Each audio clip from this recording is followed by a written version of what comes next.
ऊपर ऊपर सब चले, नीचा चले न कोई।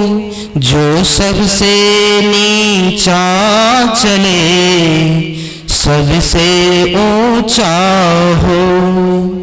आइए हम लोग उस सीख की ओर बढ़ते हैं जो कबीर साहब हम लोगों के बीच सर्वप्रथम देने का प्रयास किए हैं। उस सीख को जाने बिना हम लोगों का जीवन अच्छा नहीं हो सकता है, हम लोगों का जीवन साधारण नहीं हो सकता है, हम लोगों का जीवन उस तह तक नहीं पहुंच पाएगा जिस तह पे पहुंचने के बाद ही व्यक्ति प्रगति की ओर बढ़ पाता है। कबीर साहब का बहुत सारा लीला हुआ, जिसमें एक सर्वप्रथम लीला किए थे कबीर साहब मंत्र दीक्षा लेने का, जो कि बहुत कठिन था उनके लिए। और उन्होंने करते हुए यह सीख दिए थे कि अगर कोई व्यक्ति को अच्छा बनना है, अगर कोई व्यक्ति को सुंदर बनना है, तो उसका रास्ता क्या है। सर्वप्रथम उन्होंने गुरु करने के लिए सोचा और वह गुरु करने के लिए गए। गुरु करने के लिए जो ही वो गए, तो उस टाइम में, उस समय में जो था, पंडितों का बहुत बोलबाला था और बहुत लोग छुआछूत और नीची जाति और ऊंची जाति का मान्यता देते थे। उस समय में भक्ति भजन करना बहुत ही कठिन थी, तो भी कबीर साहब इस चैलेंज को एक्सेप्ट करते हुए, ये रास्ता प्रशस्त करते हुए हम लोगों को सीख देने का जो प्रयास किए, उस प्रयास को चलिए देखते हैं। कबीर साहब जाते हैं रामानंद स्वामी के पास और कहते हैं, गुरुवर मुझे मंत्र दीक्षा चाहिए, मुझे भी भक्ति भजन करना है और मुझे भी उस पद को प्राप्त करना है जिस पद को प्राप्त करने के बाद लोगों को इस संसार में फिर से नहीं आना पड़ता है, लोगों को इस जीवन की ढेर सारी कठिनाइयों को नहीं झेलना पड़ता है। उस तत्व को जानने के लिए हम भी भक्ति भजन करना चाहते हैं।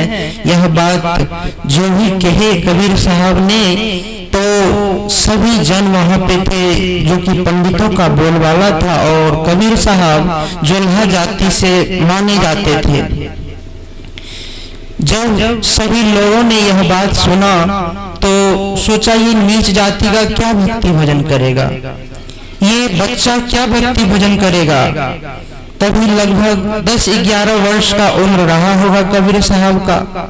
इस उम्र में क्या भक्ति भजन करेगा, ऐसा कहकर और छोटे जाति का कहकर कबीर साहब जी को माला दीक्षा नहीं देके भगा दिया गया और कहा गया कि आपको माला दीक्षा नहीं मिलेगा, क्योंकि माला दीक्षा योग्य पहले बनना होता है और नीचे जाति के व्यक्ति को भजन करने का अधिकार नहीं है।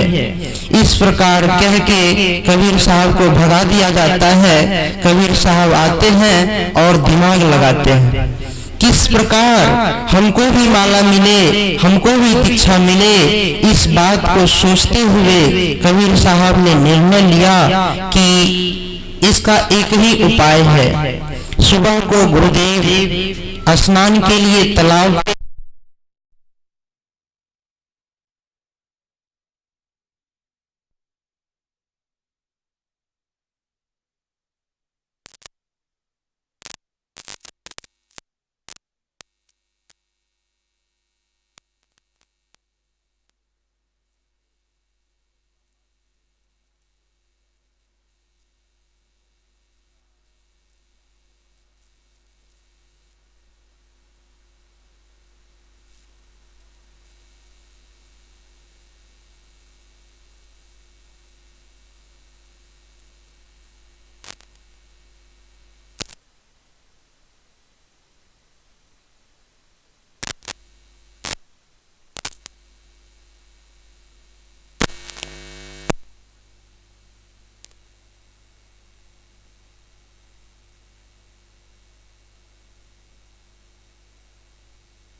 साहब बढ़ते हैं माला के लिए। जब सुबह हुई तो गुरुदेव स्नान के लिए तालाब की ओर बढ़े और कबीर साहब उनसे पहले ही प्लानिंग फिक्स कर लिए। देखे होंगे जब कोई बुद्धिमान व्यक्ति से कोई कार्य नहीं होता है तो वह तरकीब ढूंढता है, ना कि वो हार मान करके बैठ जाता है। जो पहले ही हार मान ले उनसे कोई कार्य नहीं हो पाता है। कबीर साहब हार मानने वाले में से तो नहीं थे, इसलिए अपना प्रयास शुरू किए और पहले ही तालाब के पाया जो होता है सीढ़ी जिस होकर के घुसा जाता है स्नान करने के लिए, उसी पाया पे जाके सो जाते हैं। कहा जाता है तभी वो 2.5 साल का बच्चा बन के सो जाते हैं। तब तक में रामानंद स्वामी स्नान के लिए ज्यों ही घाट पे गए और पैर को ज्यों ही नीचे रखा तो कबीर साहब को थोड़ा सा चोट लग जाता है माथा पे। जब चोट लग गई तो कबीर साहब रोने लगे तो तभी बच्चा थे, कबीर साहब बच्चा बन के सोए हुए थे। तो रामानंद स्वामी को ऐसा लगा कि बच्चे को बहुत जोर से चोट लग गई है। जब कोई बच्चे को चोट लग जाता है तो बड़े व्यक्ति को कैसा महसूस होता है, आहट फील होता है कि कैसे चोट लग गया, इसका दर्द कैसे समाधान हो। तो रामानंद स्वामी ने कबीर साहब को उठाए और बोले चुपो बच्चा, बोलो राम राम। जब इतना ही बोले तब तक में जो हाथ से हुसत रहे थे उनका माथा, जब चोट लग जाता है तो लोग मुख को हुसतते हैं जिनसे कि उनका दर्द आराम हो जाए। जहाँ पे चोट लगता है वहाँ पे हुसता जाता है। जो ही हुसत रहे थे उनके हाथ में एक माला नहीं होता है खटखटाने वाला, माला जाप करने वाला, वो माला किसी प्रकार उनके गर्दन में चला गया। जो ही चला गया तो कबीर साहब ये समझ गए कि अब उनको दीक्षा मिल गया है और मेरा प्रयास सफल हो गया है। इस बात को सोच करके कबीर साहब चुप हो जाते हैं। चुप होकर तभी से ही वो भक्ति भजन स्टार्ट कर देते हैं, शुरू कर देते हैं और इस प्रकार भक्ति भजन करते हैं कि आजकल आप सबको भी पता होगा कबीर साहब की चर्चा कहाँ नहीं है। जहाँ पे भक्ति की बात हो वहाँ पे कबीर साहब ना हो, ऐसी तो हो ही नहीं सकता है ऐसा बात। हर जगह पे कबीर साहब की ज्ञान का चर्चा होता है, हर जगह पे कबीर साहब की भक्ति का चर्चा होता है।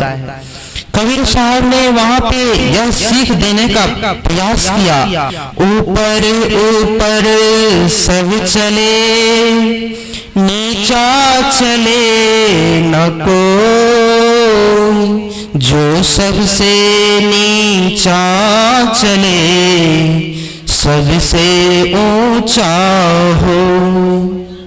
मतलब अगर बड़ा बन करके कोई दीक्षा लेना चाहे, अगर कोई भक्ति भजन करना चाहे तो भक्ति भजन नहीं कर सकता है, क्योंकि भक्ति भजन में सबसे बड़ा जो अड़चन होती है, सबसे बड़ा जो बाधा होती है वह अहंकार होता है। जब व्यक्ति बड़ा होता है तो व्यक्ति में अहंकार बढ़ जाता है, जब अहंकार बढ़ जाता है तो भक्ति भजन नहीं कर सकता है। अभी हम लोग भी बैठे हुए हैं यहाँ पे, हम लोग भी भक्ति तब तक शुरू नहीं कर सकते हैं जब तक हम लोग भी अंदर से बच्चा न बन जाए। और जब बच्चा बन जाएंगे तो हम लोगों के मन में यह ख्याल आएगी कि हम लोग तो बच्चा हैं, हम लोगों को जिस प्रकार बच्चा को कुछ समझाया जाता है तो बिना तर्क बिना वितर्क का वो मानते जाते हैं। सत्संग भी उसी प्रकार का चीज है, जब तर्क किया जाए वितर्क किया जाए तो जो सही बात भी होता है वह कट जाता है और व्यक्ति के समझ में जो आना चाहिए वह नहीं आ पाता है। कबीर साहब सर्वप्रथम यह शिक्षा इसलिए दिए कि अगर व्यक्ति को भक्ति का सीढ़ी शुरू करना है तो व्यक्ति को सर्वप्रथम अंदर से बच्चा बनना पड़ेगा। अगर बच्चा नहीं बनेगा तो उसका प्रतिफल क्या होगा सो देखिए। जिस प्रकार बारिश हो और व्यक्ति छाता लेकर के चला जाए, हम लोग बहुत सारा उदाहरण के माध्यम से सुने थे, तो उसको पानी ठंडा कर पाती है, उसको पानी भिंगा पाती है, नहीं भिंगा पाती है। जो ठंडापन दे पाता पानी वो छत्ता के कारण नहीं दे पाता है। उसी प्रकार अगर कोई व्यक्ति अहंकार के साथ अभिमान के साथ सत्संग में बैठ जाए तो जो सत्संग फल देने वाला भी होता है, जो सत्संग का फल मिलने वाला भी होता है, वह फल भी इस अहंकार के द्वारा रोक दिया जाता है। अगर हम लोगों को भी सत्संग का पूरा पूरा फल, पूरा पूरा लाभ, पूरा पूरा पुण्य लेना हो, पूरा पूरा ज्ञान लेना हो, तो हम लोगों को भी सर्वप्रथम अपनी अंदर की बुराई मतलब अहंकार को सर्वप्रथम समाप्त करें, जिनके कारण व्यक्ति ना आगे बढ़ पाता है ना कुछ कर पाता है। सबसे बड़ी बाधा अहंकार ही होता है। इसी बात को आगे की पंक्ति में भी कबीर साहब बहुत अच्छे ढंग से बोले हैं। इस प्रकार से बोले हैं कबीर साहब, भक्ति करे कोई सूरमा, जाति वरण कुल खोय, कामी क्रोधी लालची, इनसे न भक्ति होय। भक्ति करे कोई सूरमा, जाति वरण कुल खोय। मतलब अगर कोई भक्ति करना चाहता है तो उसको कामी क्रोधी लालची से नहीं हो सकता है। भक्ति करने के लिए व्यक्ति को तो जाति वरण कुल को ही खोना पड़ेगा। जब तक यह नहीं खो देते हैं कहा तब तक भक्ति नहीं कर सकते हैं। वो भक्ति करने के लिए सर्वप्रथम हम लोगों को अंदर से बच्चा बनना है। उनके बाद जब सत्संग में जाएंगे हम लोग बच्चा बन करके, जिस प्रकार से बच्चा अगर कहीं पे जाता है या रोने लगता है तब तक रोता है जब तक उनको ना बिस्किट मिल जाए ना चॉकलेट मिल जाए, उसी प्रकार से हम लोगों को भी तब तक सत्संग में जाते रहना चाहिए, सत्संग सुनते रहना चाहिए जब तक कि हम लोगों के अंदर का बुराई पूरा पूरा ना खत्म हो जाए। जब अंदर की बुराई खत्म हो जाएगी, जिस प्रकार से बच्चे का भूख मिट जाता है तो बच्चे का अंदर का दुख समाप्त हो जाता है और शांति समाप्त हो जाता है। उसी प्रकार से हम लोगों के अंदर का जब बुराई मिट जाएगा, तृष्णा मिट जाएगा, अहंकार जब मिट जाएगा तो हम लोग भी शांति का फील करेंगे, हम लोग भी शांति का अनुभव करेंगे। इसलिए हम लोगों को सर्वप्रथम बच्चा बनकर अपने जीवन को अच्छा से अच्छा, सुंदर से सुंदर बनाना होगा। और उसको बनाने के लिए सर्वप्रथम हम लोगों को अच्छे संग में जाना पड़ेगा। अच्छा जब संग होगा तब हम लोगों का अच्छा मन होगा। जब हम लोगों का अच्छा मन होगा तो हम लोग अच्छे से अच्छे जिंदगी को पा पाएंगे, अच्छे से अच्छे स्थिति को प्राप्त कर पाएंगे। इसी से संबंधित एक भजन है जो मैं आप लोगों के बीच रखना चाहता हूँ। आप लोग भी साथ में गाएं और इस भजन को अपने जीवन में धारण करने का कोशिश करें। सत्य नाम का तो सुमिरन कर ले रोज थोड़ा थोड़ा, साहिब का भजन कर ले रोज थोड़ा थोड़ा, साहिब का भजन कर ले।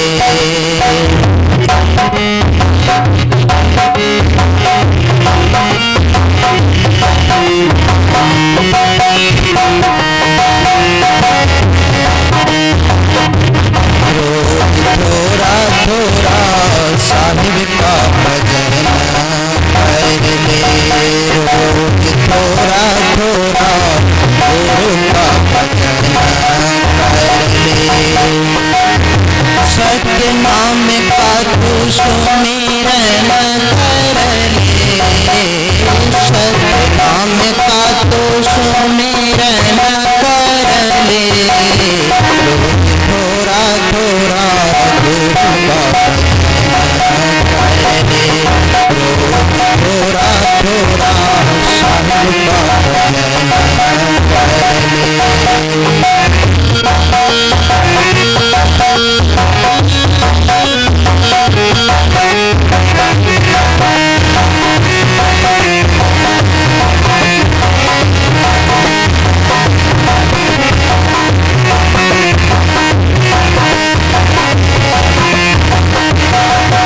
सुमिरन करेगा तो बड़ा ही सुख पाएगा, सुमिरन करेगा तो बड़ा ही सुख पाएगा।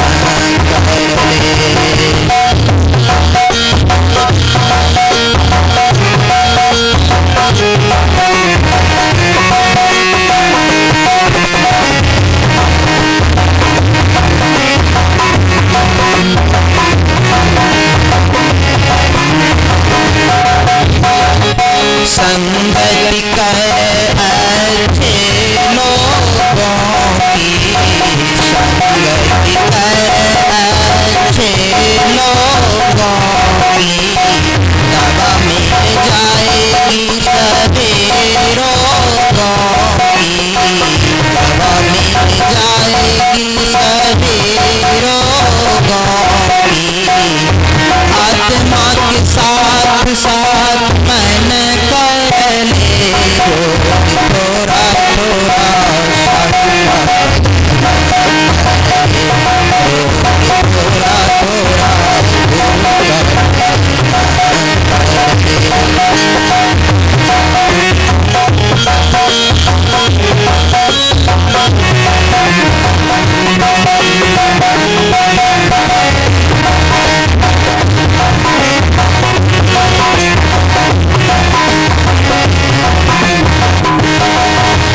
संतों की जग में यही है निशानी संतों की जग में यही है निशानी अच्छे हो आचरण मीठी हो वाणी अच्छे हो आचरण और मीठी हो वाणी संतों की जग में यही है निशानी अच्छे हो आचरण और मीठी हो वाणी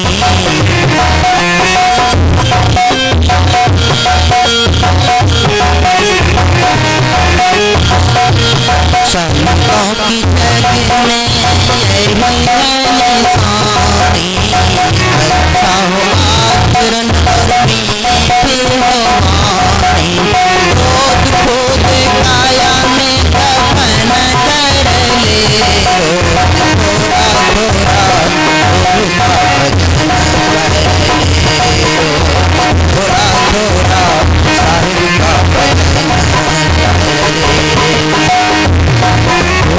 थोड़ा थोड़ा गुरु का भजन कर ले सत्य नाम का तू सुमिरन कर ले थोड़ा थोड़ा गुरु का भजन कर ले थोड़ा थोड़ा साहिब का भजन कर ले।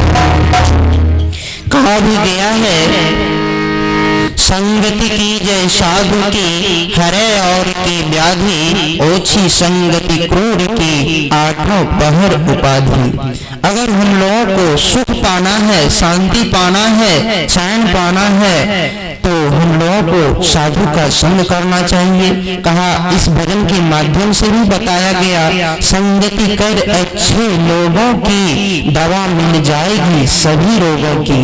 मतलब जीवन में दुनिया में जितना भी रोग है जितना भी समस्या है अगर उनका दवा पाना चाहते हैं उनका इलाज पाना चाहते हैं तो मुफ्त में उसका इलाज मुफ्त में उसका दवाई आपको एक अच्छे व्यक्ति के संग करने से मिल जाता है।